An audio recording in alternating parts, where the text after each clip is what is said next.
여러분 안녕하십니까? 오늘은 신용보증기금 자기소개서 작성 퀵 예비 한번 진행해 보도록 하겠습니다. 6일이나 남았는데 와우 1372분께서 작성하고 계십니다. 저도 포함이 되어 있겠네요. 그럼 1371명. 예, 신보는 참 인기가 많죠. 여러분들이 굉장히 가고 싶어 하는 곳입니다. 예, 그래서 참 금융공기업은 자기소개서 항목이 진짜 어렵죠. 특히 여기는 뭐 두 가지 논술하는 게 있어가지고 더더욱 어려운 것 같습니다. 자, 살펴볼게요. 1번입니다. 1번은 자기소개서 지원자의 역량, 특성, 가치관, 장단점 등을 반영해서 본인을 한 문장 내로 표현해 주십시오라고 100자입니다. 역량도 넣고 특성도 넣고 가치관도 넣고 이걸 다 넣어서 어떻게 백자로 표현합니까? 그래서 저는 여기에 적어놓은 것처럼 이거는 여러분들이 컨셉화가 조금 필요할 것 같아요. 무슨 말이냐면 제가 특히나 이 컨셉화라고 하는 부분은 여러분들이 면접장 갈 때 꼭 장착하고 가라, 탑재하고 가라라고 하는 부분인데 여러분들을 처음 누군가한테 소개시킬 때에 나는 어떤 사람이다라고 하는 느낌을 전해줘야 되거든요. 저는 1번이 좀 그런 역할을 할 것 같아요. 즉, 굉장히 많은 자기소개서 항목들이 있고 그중에서 가장 짧은 내용이고 가장 처음에 나오기 때문에 너 나 처음 보잖아. 너 어떤 사람인지 너를 좀 소개해 줄래? 라고 했을 때 여러분들이 딱, 아, 나는 이런 사람이다라고 컨셉화 시켜주는 게 필요할 것 같아요. 첫 번째는 제가 이제 회사 들어갔을 때 써먹었던 건데 저는 좀 나이를 많이 먹고 회사를 들어갔습니다. 그러다 보니까 좀 상대적으로 다른 분들보다 경험이 많았기 때문에 예, 저는 다양한 경험이 있다. 이걸 제 스스로가 이제 우량주라고 생각했어요. 그래서 저는 저평가 우량주다라고 하는 것이 저의 컨셉화였고요. 그 다음에 마지막 블라블라 해서 그냥 내가 저평가 우량주니까 나를 뽑아라 라고 끝내는 게 아니라 하지만 나는 결국 종국에는 핵심 블루칩이 되어 있을 것이다 라고 해서 처음에는 뭐 베이스로 뭐 0에서 출발하지만 결국에는 내가 뭐 10점 만점에 10점까지 될 수 있는 당신네 회사를 먹여 살릴 수 있는 핵심 인재가 되겠다라는 말도 안 되는 이런 컨셉을 좀 갖고 갔었고요. 이런 컨셉들이 사실 잘 먹힙니다. 그러니까 딱 저평가 우량주라고 하는 얘기를 딱 들으시면 여러분들이 무엇인가가 있으니까 이런 얘기를 하겠구나. 그럼 당연히 어떤 걸 나한테 얘기해 줄 건가 라고 하는 어떤 인상을 받겠죠. 마지막에 클로징도 그냥 저기에서 끝나는 게 아니라 핵심 블루칩이라고 얘기를 하니까 저는 저게 실제 제가 사용했던 방법이라 여러분들이 필요하시면 저거 사용해 주시고요. 두 번째는 패스메이커인데 이건 제가 지금 이렇게 취업 교육을 하면서 잡고 있는 제 컨셉이에요. 여러분들이 저뿐만 아니라 굉장히 많은 사람들을 만나실 텐데 저는 지향하는 바가 여러분들이 막 되게 재밌게 듣고 잘 듣고 막 그런데 뭐 그게 여러분들 도움이 되지 않으면 아무 의미가 없잖아요. 그런 것처럼 여러분들이 제 교육을 들으셨을 때 여러분들 합격할 수 있는 사람이 된다. 저는 합격하는 사람을 만들어낸다라고 하는 게 저의 컨셉입니다. 여러분들도 마찬가지로 제가 이런 역량이 있어요. 이런 역량이 있어요. 라고만 얘기하지 말고 그런 역량을 바탕으로 나는 신보에 들어가서 무엇을 해줄 수 있는 사람이다. 신보 쪽에서 필요로 하는 게 자기소개서 항목도 나왔잖아요. 미래에 어떤 부분에 있어서 우리 회사에 도움을 줄래? 라는 거에 있어서 여러분들이 나는 이런 걸로 도움을 줄게 라고 명확하게 답을 딱 내놓는 사람. 뭐 그것도 괜찮을 것 같아요. 세 번째는 조금 이제 제가 좀 특별하게 생각한 건데요. 어찌됐건 2021년부터 ESG 경영이라고 하는 뭐 정말 새로울 것도 없지만 이제 이 ESG를 무시하고는 경영 활동을 할 수가 없어요. 공공기관도 역시 여기 자유로울 수는 없고요. 그래서 ESG가 환경과 사회와 지배구조에 관련된 부분인데 뭐 저런 거에 준비되어 있는 특화되어 있는 인재다라는 식으로 얘기해 주셔도 좋고요. 아니면 ESG 하면 제가 말씀드린 대로 환경과 사회와 지배구조에 대해서 뻔히 생각할 텐데 한번 비틀어 주는 거죠. 기업도 ESG가 중요하고 이 ESG를 위해서는 나와 같은 ESG 인재가 필요하다라고 해서 E라고 하는 부분을 다르게 영 이니셜 따면 에너지라고 할 수도 있죠. 그다음 뭐 S는 뭐라고 할까요? S는 스트롱 강한 인재, 뭐 G는 글로벌 인재, 뭐 이런 식으로 여러분들이 각각의 의미를 ESG로 담아주셔도 좋을 것 같아요. 왜? 지금 근무하고 계신 분들은 어떻게 보면 이런 것들에 되게 민감하실 테니까. 그 다음에 네 번째는 DX입니다. 아니나 다를까 역시 여기에 질문에서도 디지털 트랜스포메이션에 관련된 내용이 나오죠. DX는 디지털 트랜스포메이션입니다. 그래서 예전에 뭐 DT라고 그냥 불렀는데 요즘엔 다 DX로 다시 바꾼 것 같더라고요. 아무튼 지금 이 사람들한테 좀 관심 있어 하는 거나 이 사람들이 좀 혹할 수 있는 그런 이니셜을 갖고 오시든지 대신에 그 내용을 그대로 그냥 적는 게 아니라 나의 내용과 연관시켜서 무엇인가 좀 의미를 재부여하시든지 아니면 가장 일반적인 방식으로서 여러분들 갖고 있는 걸 나타내 주시는 거. 그래서 해당 내용을 다 담으려고 하는 욕심은 하지 마세요. 욕심은 갖지 마세요. 왜냐면 뭐 쓸 게 되게 많잖아요. 딱 봤을 때 '아 이 지원자가 나한테 뭘 강조하는구나. 센스가 좀 있네.' 요런 걸 좀 고민해 보시면 좋을 것 같고 요거는 제일 마지막에 아니면 6 번과 7 번이 논술 쓰는 거니까 5 번까지 2 번부터 5 번까지 작성하신 다음에 그런 것들을 총합해서 '내가 이런 컨셉이구나.'라고 도출을 시켜도 괜찮을 것 같아요. 아니면 한 문장이니까 제가 여기에 적진 않았지만 뭐예요? 속담이라든지 격언이라든지 이런 거 있죠? 고런 걸 활용하셔도 좋을 것 같습니다. 그래서 여기선 여러분들이 좀 딱딱한 그런 표현이라기보단 좀 센스 있는 여러분들의 재치나 요런 것들이 좀 필요할 것 같습니다. 자, 2 번입니다. 2 번은 지원자가 갖추고 있는 직무 역량 중에서 신보가 수행하고 있는 업무와 연관된 것에 대해서 지원자의 경험, 교육, 경력, 자격 사항을 바탕으로 자세히 기술하여 주십시오라고 해서 800자인데 800자에는 자세히 기술하기가 힘들죠. 그래서 여러분들이 자세히라고 하니까 뭐 이걸 또 되게 디테일하게 써야 되는 건가라고 할 텐데 저는 그건 아닌 것 같아요.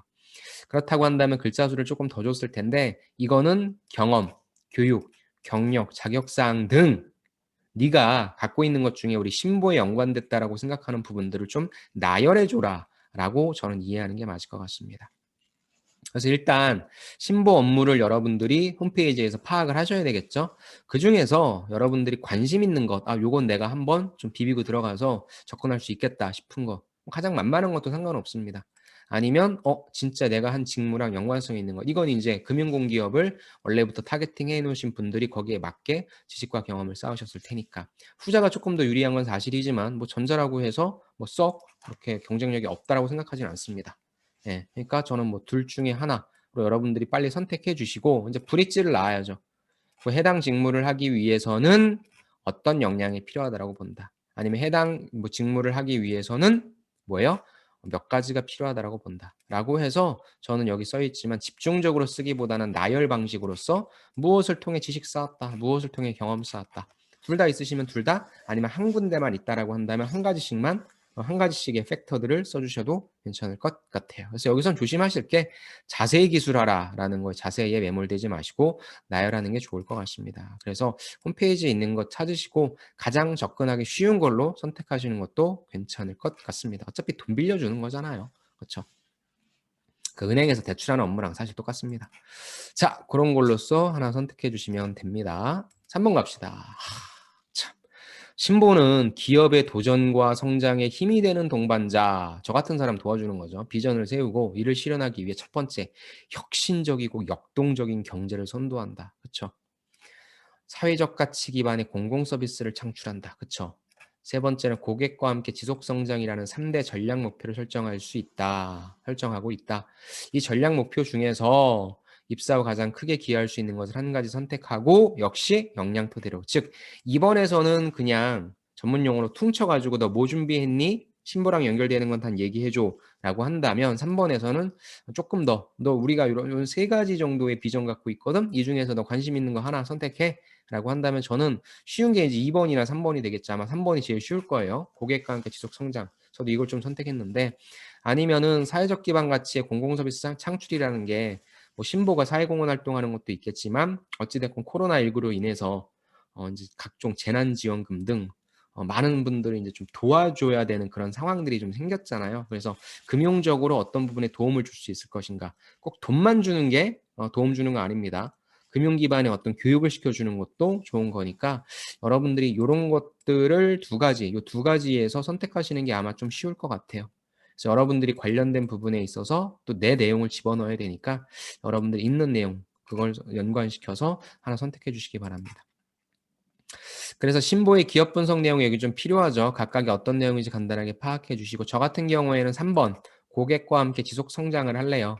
그렇다면 작성 구조를 전 이렇게 해보고 싶어요. 첫 번째, 나는 고객과 함께 지속 성장하고 싶다라고 하는 결론을 먼저 얘기해 주시고 그 이유는 무엇이다 라고 하는 내용이죠. 그 이유는 왜 그런지. 그러니까 나는 왜 이 1번과 2번과 3번 중에서 이걸 선택했는지 그 이유는 간단하게 우리 신보의 어떤 설립 목적이라든지 우리의 뭐 비전 이런 것들을 가기 위해서는 이게 제일 중요하다고 생각하기 때문이다 등 여러분들이 이걸 선택하신 이유에 대해서 간단하게 얘기해 주시고 그렇다면 이제 여기에서 내가 정의하는 고객은 누구인지 이게 좀 필요할 것 같아요. 음. 이 고객은 여러분들이 요즘과 같은 상황 분석을 통해 나온 새로운 고객일 수도 있고요. 아니면 기존 고객일 수도 있을 것 같아요. 그래서 여기에서 내가 고객을 누구로 정의하는지에 대한 인사이트가 조금 좋은 점수를 받을 것 같고요. 그 고객을 대상으로 나 뭐 하고 싶냐? 어떤 상품을 통해 서로가 윈윈하고 싶다. 여기서 이제 상품을 내가 좀 한번 아이디어를 내보는 거죠. 즉 상황 분석을 통해 추출한 고객과 그 고객한테 맞는 어떤 상품, 뭐 지금 있는 상품도 괜찮고 또 역시 내가 가상으로 만든 상품 이런 부분에 있어서 여러분들이 회사에 대한 내용을 이해하고 있다라고 하는 그걸 얘기해 주면 좋겠죠. 그래서 이 업무하기 위해서는 내가 지식도 필요할 거고 경험도 필요할 거고 여러분들이 직무기술서 봤을 때 필요한 지식과 기술이 있잖아요. 그런 것들 갖고 와서 필요할 것으로 본다. 열심히 하겠다. 이렇게 할 것 같아요.